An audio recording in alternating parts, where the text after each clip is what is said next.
नमस्ते मेरे प्यारे दोस्तों, मेरे चैनल में आप सबका फिर से स्वागत है। दोस्तों, कुछ ही दिनों बाद यानी कि 11 मार्च 2021 गुरुवार को शिव जी की पूजा का महापर्व है शिवरात्रि। और दोस्तों, यह हर साल फाल्गुन कृष्ण चतुर्दशी को मनाया जाता है। इस दिन किए गए पूजा पाठ से भोलेनाथ जी प्रसन्न होते हैं। महाशिवरात्रि हिंदुओं का एक खास त्यौहार है। भगवान शिव जी के पूजन का बहुत बड़ा पर्व है। प्राचीन मान्यता अनुसार महाशिवरात्रि के दिन मध्य रात्रि में भगवान शिवलिंग के रूप में प्रकट हुए थे। ये शिवलिंग बड़े ही तेजस्वी थे। इस लिंग के प्रकट होने से पूरा ब्रह्मांड ऊर्जा से भर गया था और भगवान शिव का निराकार से साकार रूप था। पहली बार शिवलिंग की पूजा भगवान ब्रह्मा और विष्णु द्वारा की गई थी। शास्त्रों के अनुसार देवी लक्ष्मी, पार्वती, सरस्वती, गायत्री और रिद्धि ने भी शिव जी का व्रत किया था। और दोस्तों, कहा जाता है कि आज ही के दिन भगवान शिव जी प्रकट हुए थे और आज ही के दिन शिव पार्वती जी का विवाह संपन्न हुआ था। दोस्तों, शिव पुराण के अनुसार कुछ ऐसे काम बताए गए हैं जिन्हें करने से शिव जी क्रोधित हो जाते हैं। इसीलिए शिवरात्रि के दिन उनकी पूजा करते समय हमें कुछ बातों का विशेष ध्यान रखना चाहिए। दोस्तों, शिवरात्रि वाले दिन सुबह देर तक नहीं सोना चाहिए और ना ही बिना स्नान किए कुछ खाना पीना चाहिए। इस दिन ब्रह्म मुहूर्त में उठना चाहिए और स्नान करके पूजा पाठ करके ही कुछ खाना पीना चाहिए।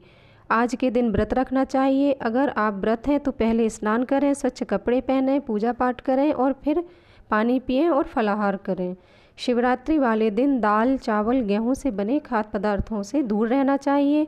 भक्तगणों को फल, दूध, दही, मेवे आदि का सेवन करना चाहिए। और ऐसी मान्यता है कि भगवान शिव पर चढ़ा प्रसाद भक्तजनों को ग्रहण नहीं करना चाहिए, क्योंकि इससे दुर्भाग्य आता है। दोस्तों, शिवरात्रि वाले दिन किसी भी बड़े बुजुर्ग, गुरुजनों का, माता पिता का या भाई बहन का अपमान नहीं करना चाहिए और ना ही उन पर क्रोधित होना चाहिए। हालांकि तो हमें कभी भी अपने से बड़ों पर या छोटों पर क्रोधित नहीं होना चाहिए, पर शिवरात्रि के दिन इसका विशेष ध्यान रखना चाहिए, वरना आपकी पूजा भगवान शिव जी स्वीकार नहीं करेंगे। भगवान शिव पर कभी भी खंडित चावल नहीं चढ़ाने चाहिए। अक्षत का मतलब होता है अटूट।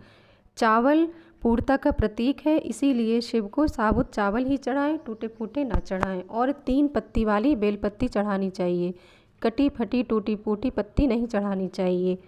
ना ही भगवान शिव को हल्दी चढ़ानी चाहिए। शास्त्रों के मुताबिक शिवलिंग पुरुष तत्व से संबंधित हैं, इसी वजह से हल्दी का प्रयोग न करें और ना ही सिंदूर चढ़ाएं।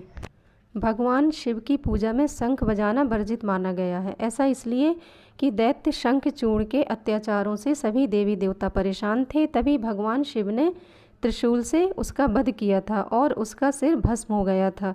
ऐसा माना जाता है कि शंखचूड़ के सिर से शंख की उत्पत्ति हुई है, इसीलिए शंख बजाना वर्जित है।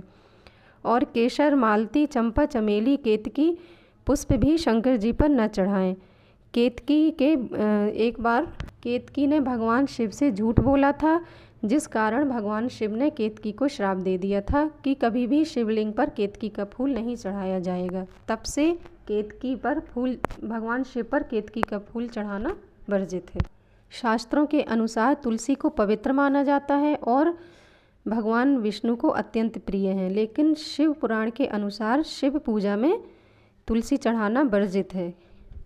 शिव पुराण के अनुसार जलंधर नामक असुर की पत्नी वृंदा के अंश से ही तुलसी का जन्म हुआ, जिसे भगवान विष्णु ने पत्नी के रूप में स्वीकार किया और भगवान शिव ने जलंधर नाम के राक्षस का वध किया था। इसी कारण तुलसी ने भगवान शिव को श्राप दिया था कि शिव पूजा में तुलसी न चढ़ाई जाएगी।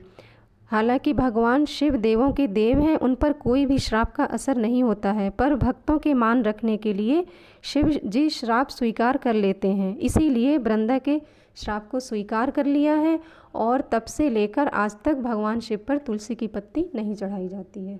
तो दोस्तों, ये कुछ बातें थीं जो आप शिवरात्रि के दिन इनका खास ख्याल रखें और शिव पूजा में जो नहीं चढ़ाया जाता है उनको मत चढ़ाइएगा। आपको मेरा ये वीडियो कैसा लगा मुझे कमेंट्स करके ज़रूर बताइएगा और मेरे चैनल को लाइक और सब्सक्राइब ज़रूर करिएगा। धन्यवाद।